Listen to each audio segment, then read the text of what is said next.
Good morning, this is your AI host, Jay. I'm here with the automatically generated, Journato, morning headlines on November 18, 2023. EU criminalizes environmental damage, comparable to ecocide. The Guardian, EU strikes deal on new ecocide rules to put polluters in jail. EURACTIV, environmental crime, Council and European Parliament reach provisional agreement on new EU law. Précédents français du Conseil de l'Union Européenne 2022. EU agrees tougher penalties for environmental crimes. Reuters, agreement on protecting the environment through criminal law.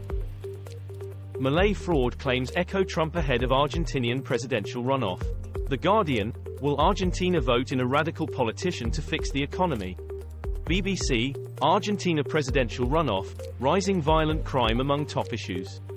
Al Jazeera English, Argentina election, these swing votes are key for Massa and Malay. Bloomberg, we have to win, Argentina's Javier Milei declares ahead of election.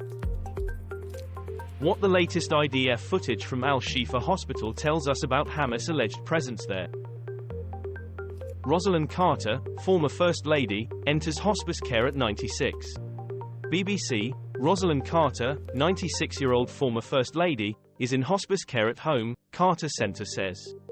The Independent, Rosalynn Carter enters hospice care. CBS Evening News, former First Lady Rosalynn Carter enters hospice care. Sudan conflict, our lives have become a piece of hell. BBC, the conflict in Sudan is having a catastrophic impact on civilians, UK statement at the UN Security Council. Gov. UK, Troika joint statement on attacks in Darfur, Sudan and the need for a cessation of violence, United States Department of State. Department of State, the world is ignoring war, genocide and famine in Sudan.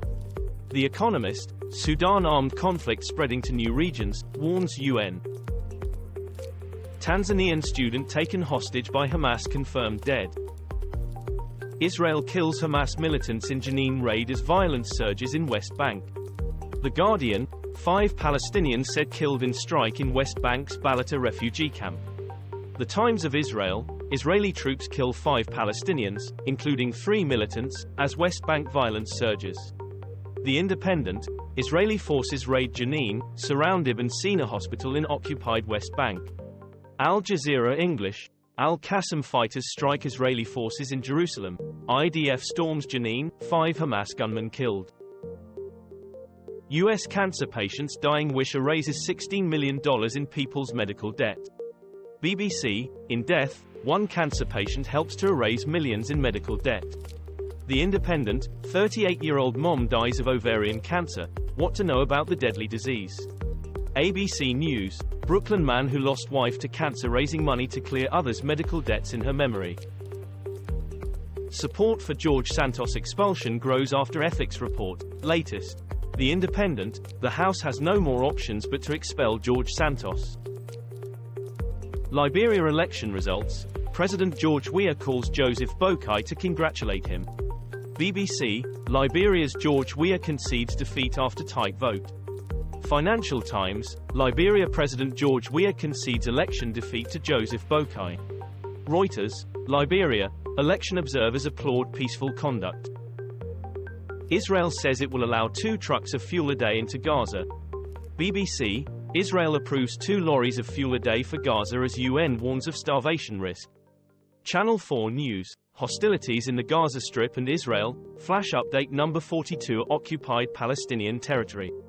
Relief Web, Israel Gaza Live News, Gaza phone lines returning as Israel agrees limited fuel deliveries. BBC, Israeli War Cabinet approves just 2 trucks of aid each day into Gaza, latest from ITV News.